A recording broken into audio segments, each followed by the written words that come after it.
Hey, everybody, happy Friday. Today is the end of the festivities for Strategy Launch Week. And what better way to have a delightful beginning of the weekend and dance with the one and only Swiss Miss, coming to you from a 200-year-old hand-built house powered by an emergency generator because she's not one to miss showing up. Hello, Tina. How are you? I'm good. How are you, Seth? Thank you for having me. I'm so happy to Oh, be here. it's so great. And the comments are already flowing in. We love Enrica. She is a reliable, stalwart person. She's going to think of some good questions, but I have questions first. So here we go. We are here to, hold on, I got to go like this, to talk about the origin story of Creative Mornings. Hmm. So people who know your work as Swiss Miss Online know that for years and years you were showing up, leading, connecting, talking about the creative life. And then one day, it was a long time ago, you 16. began 16 years, you began Creative Mornings. You've just had a huge highlight, which we'll talk about in a minute. Hmm. What is the thesis behind Creative Mornings? Yeah, Creative Mornings is definitely my nearest and dearest labor of love. And the idea is or uh, the reason why I started it is very simple, is that I moved to New York after my studies and had the dream of working as a designer in New York City, and landed in New York City and tried to find my people and realized how incredibly hard it is to make friends, find my, like the equally generous, creative, kind people. And eventually, a few years in of trying, I had the very simple idea of once a month, gather the creative community for a breakfast and a talk and make it free. So it's completely accessible to anyone. And it really hit a nerve. I kept doing it for a few months, and then we got invited to really cool spaces to host it, and I could sense there was energy coming towards it. Yeah. And then all of a sudden, people ask me around the world if they can bring it to their cities, and I sort of created a sort of a package that I could give to them, and sort of on a trust basis, I extended trust to them to honor it, and sort of honor the values and the non-negotiables, and said, but then run with it and tell me how it goes. Yeah. And clearly, we have done a good job, because now we're hosting creative volunteer. We have 1,000 volunteers hosting Creative Mornings in over 200 cities in 69 countries every month for free. Okay, so let's just slow down here and understand what you just said. The first part is your thesis. Creative people are still people and they like to be connected. That we can change the system by changing the culture. And the culture, cooperation, seeing each other, of supporting each other, is the opposite of the one of keep it a secret, compete with everybody. This is generative. That's Mhm. one assertion. The second assertion, the non negotiable, is it's free. And that's Mhm. not easy to do. I was in the room with you when there were debates about, well, if we just charged a little bit for this or a little bit for that, or paid this person a little bit or paid that person a little bit, then everything would get easier. And you said, no, the purpose of a non negotiable is it's non negotiable. Mhm. So then you finished by just saying, you're in how many countries? 69 countries, 249 cities. Okay, so that means that every day of the year, somewhere, people are getting together, seeing each other, connecting, and it spreads. So in 16 years, you've gone from one volunteer to 1,000 volunteers. Mhm. This is how a forest grows, and it is also how our society and our culture change. So, to put a pin on it, what happened last week at Max? Oh yeah, that was probably the biggest career highlight for me personally, especially in regards to Creative Mornings. Um, Adobe, anyone who works in the creative industry kind of knows Adobe is the powerhouse, the brand when it comes to serving, the tools for creatives. And they have been a supporter of Creative Mornings for many years, with on and off smaller partnerships, but they decided to really step it up and support. They really see the importance of the creative community gathering in person more than ever, especially now. And they reached out to me and said, hey, we really, really want to serve this community. We want to support you. We want to support what you do. And they came on as a global partner. And this is a 1-year partnership. It's a very big partnership that allows our what we call engine of generosity to exist. And so they invited me to be on the keynote Adobe Max stage last week. And it didn't hit me until I was there, until I realized, oh, wait a second, giving me space on their keynote announcements is like, when Apple has the big announcements, like any minute, any second counts. And the fact that they gave us time on Monday to announce it. And then I was on stage with Scott Belsky, who built Behance, kindred spirit, who's now at Adobe. He interviewed me for a few minutes on stage. And then I could really sense like, wow, that was the biggest head nod that I could have gotten from a brand like Adobe. Exactly.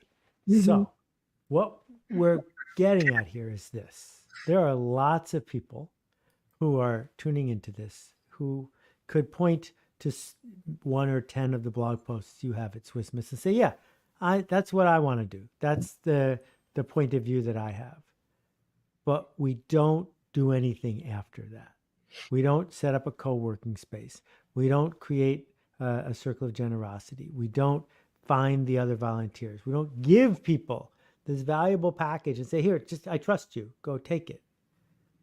These are choices.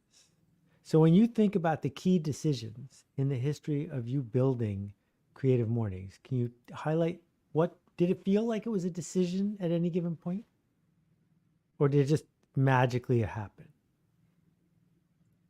No, of course there are decisions, but I think anyone who knows me well, these are easy decisions for me because they're based on my values. And so I can't help but operate this way because this is how I show up in the world. So I don't have to make a conscious decision to say, I want to be generous. I want to gather humans because that's just how I want to live my life.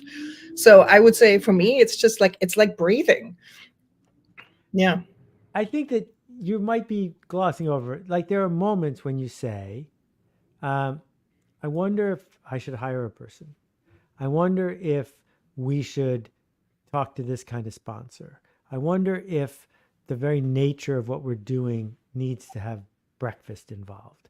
This speaker, that speaker, should we live stream? What are we going to do during COVID? These are all decisions.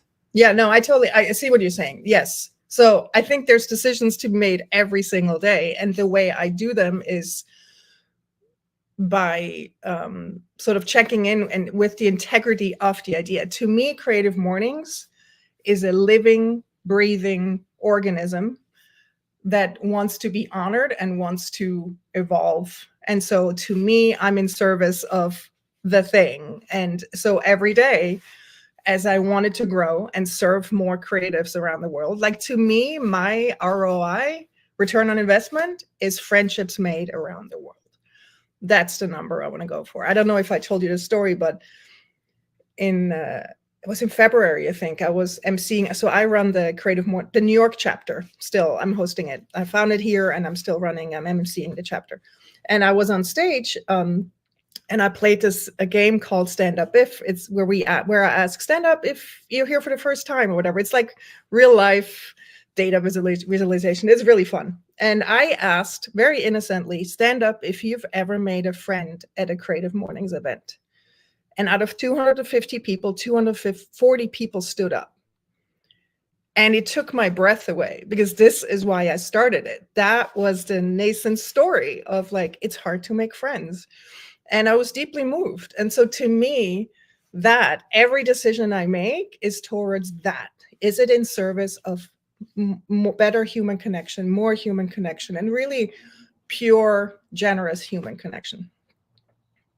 Everybody wants to be invited to a thing, but very few people have the guts to start a thing. And if you want connection, it helps to offer connection. So I've been to a bunch of Creative Mornings. Every time I go, I make new friends. Every time I go, I feel better about who I am and how I'm walking through the world. It represents for a lot of people the point. It is not a sideshow. It is the point that we do this creative work to engage with other people, right? And, as Vicky's pointing out here, that when we can mix these two together, the quote, hard-nosed emptiness of the MBA metric world and the fundamental human connection that we all seek. And the thing is, and you're the first person to say it, you don't have to be a genius to do this. You just have to want to feel like a genius to do this. Mm-hmm. Yeah. And can I say something that might be a little off a tangent, but to me, it was really, really revelatory, is that a year and a half ago, I met my person, Tim, and I, about 2 months in, told my friend Patricia about him, and she was asking me questions. And I said, wow, for the first time ever, I have a really relaxed nervous system, and I didn't know you could live like this. And it was a real moment for me. And people might laugh here now, but I did not have that. No, there's no laughing. It's very honest. Yeah. And she sort of she kept poking a bit. And then she goes, isn't it funny, Tina, that the universe sent you someone that makes you feel how your events, Creative Mornings events, make them feel? Because I always say that I hope that when you come to one of our events, you feel like you're being wrapped in a blanket of love, and you can sort of relax your nervous system a bit, and you can listen to the whispers of your heart again. Because we are all operating in so much fear all the time that and don't trust anyone, and don't feel like this is a friendly place we live in, that I want Creative Mornings to be a bit of an oasis and sort of a generator of hope. Yeah. And part of the magic of your tactic is it's going to be over in an hour and a half. So people can put aside the hustle for an hour and a half. For an hour and a half, they can act as if. And part of the problem of social media is if you do it all the time, you forget that you've put on this armor. You forget that every time you show up anywhere, you start hustling in the comments or seeing what you can sell. And the nonsense of influencer culture, with everyone following everyone else and how they dress and what they hype and what they promote, part of it is because culture is invented by systems to defend themselves. So this system, this online system, has developed a culture where we treat other people in a way we would never treat them in real life. And I love that part of the side effect of Creative Mornings and the boundaries you've put for it is when we're here, we're here. And when we're not here, that's okay. You have space to breathe, right?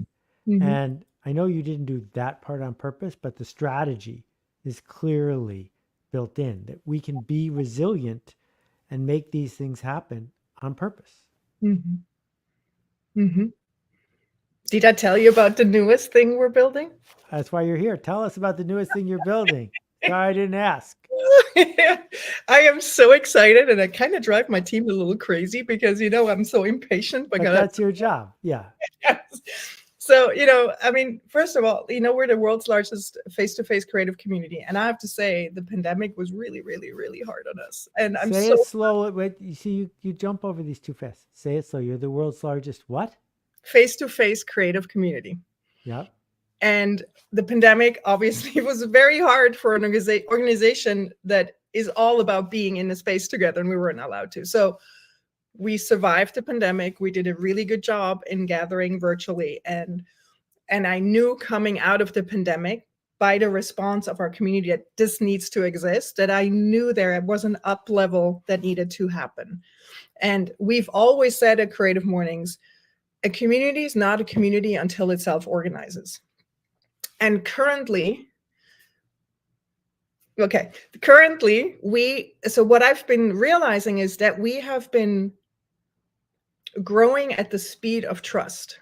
So however much trust I was able to extend to these hosts in other cities, we were able to grow.